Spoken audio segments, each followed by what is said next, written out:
Godzilla x Kong का trailer अब आ चुका है और जो हमारे सामने काफ़ी बड़े बड़े और बहुत सारे सवाल खड़े करके जा चुका है।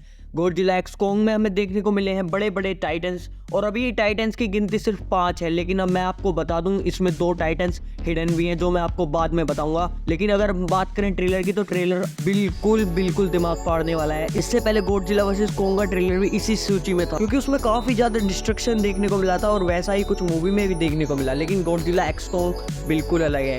यहाँ पर ह्यूमन का कोई रोल नहीं है, यहाँ लड़ाई है टाइटन वर्सेस टाइटन। और टाइटन भी कोई आम या छोटा मोटा टाइटन नहीं, ये टाइटन है स्कार किंग। स्कार किंग यानी जो कॉन्ग के पूरे खानदान को, पूरे वंश को खत्म कर चुका है, ऐसा टाइटन। और ये टाइटन इतना भयंकर और इतना बड़ा होने वाला है ना जो आपका दिमाग फाड़ सकता है, क्योंकि इस टाइटन के पास अलग अलग तरह की शक्तियां हैं। लेकिन 2 शक्तियां जो काफ़ी हिडन है लेकिन मैं उन्हें जानता हूँ। वो शक्तियां हैं कि उसके पास एक तो गॉडजिला की जैसी एटॉमिक ब्रेथ वाला हैंड है जिससे वो यूज़ करके एक एटॉमिक ब्रेथ लगाता है। मतलब जब भी वो किसी को पंच मारता है या हिट करता है तो उसमें से एटॉमिक ब्रेथ टाइप की एक एनर्जी निकलती है जो ऑफकोर्स होलो अर्थ से आती है। उसके पास कॉन्ग जैसी ड्यूरेबिलिटी है, कॉन्ग जैसी बॉडी है और कॉन्ग से भी मस्कुलर उसकी बॉडी है, लेकिन वो काफ़ी बूढ़ा है।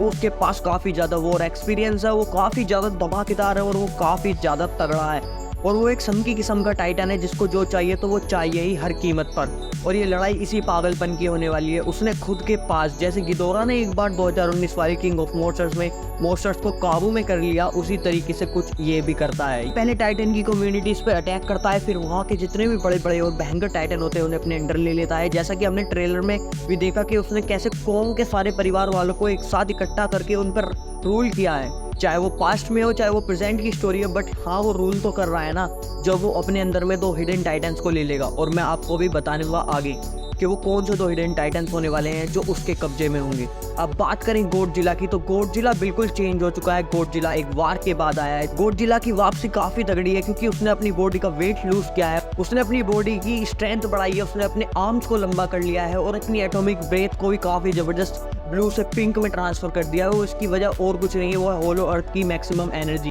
इस पहले वो जो एनर्जी लेता था वो समुद्र के अंदर जाकर लेता था, लेकिन इस बार वो बर्फ के अंदर जाकर एनर्जी लेके आए, यानी डायरेक्ट होलो अर्थ से। और होलो अर्थ की एनर्जी को हैंडल करने के लिए उसे चाहिए मैक्सिमम पावर्स, और मैक्सिमम पावर्स जब उसके पास आएंगी तो उसकी बॉडी का साइज भी इंक्रीज होगा।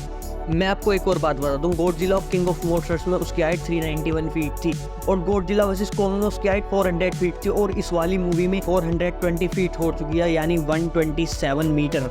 और आप अंदाजा नहीं लगा सकते गॉडजिला कैसे अपनी बॉडी को इंक्रीज कर रहा है, कैसे अपनी पावर और मसल्स को एनर्जी दे रहा है, कैसे उसने अपने आप को ट्रांसफॉर्म किया है एक फैटी गॉडजिला से एक मैस्कुलर गॉडजिला में। और ये गॉडजिला सबसे खतरनाक और सबसे पावरफुल है क्योंकि इसके पास अलग तरीके की एनर्जी रिसोर्सेज अब आ चुकी हैं। उसके पास फिंग्स निकल चुके हैं जो उसके आर्म्स में, तो वो उसकी फिंग्स से भी लड़ सकता है, जो कि हमें गॉडजिला वर्सेस कॉन्ग में उसकी मेगा गॉडजिला के सामने कमजोरी दिखी थी कि वो अपने आर्म्स को अच्छे से यूज़ नहीं कर पा रहा था। बट इस मूवी में ऐसा नहीं है, उसने अपने आर्म्स को भी एकदम तरीके से स्ट्रेंथेबल कर उसे इतना ताकतवर बना लिया कि वो अपने आर्म से भी अच्छी तरीके से फाइट कर सकता है। और अब बात करते हैं अपने सबसे मेन कैरेक्टर यानी इस मूवी के मेन हीरो कॉन्ग की। तो कॉन्ग पहले से ज़्यादा, बहुत पहले से ज़्यादा मस्कुलर, बड़ा और तगड़ा हो चुका है। अब वो पूरी तरीके से एक अडल्ट बन चुका है जिसकी लंबी लंबी दाढ़ी है, उसके कानों पर लंबे लंबे बाल हो गए हैं। अब वो लड़ाई में भी सक्षम हो चुका है। अब उसके पास काफ़ी ज़्यादा पावर्स आ चुकी हैं, उसका एप्स भी अब काफ़ी तगड़ा हो चुका है। अब वो अपने एप्स को बिना गॉडजिला के पावर के भी यूज़ कर सकता है।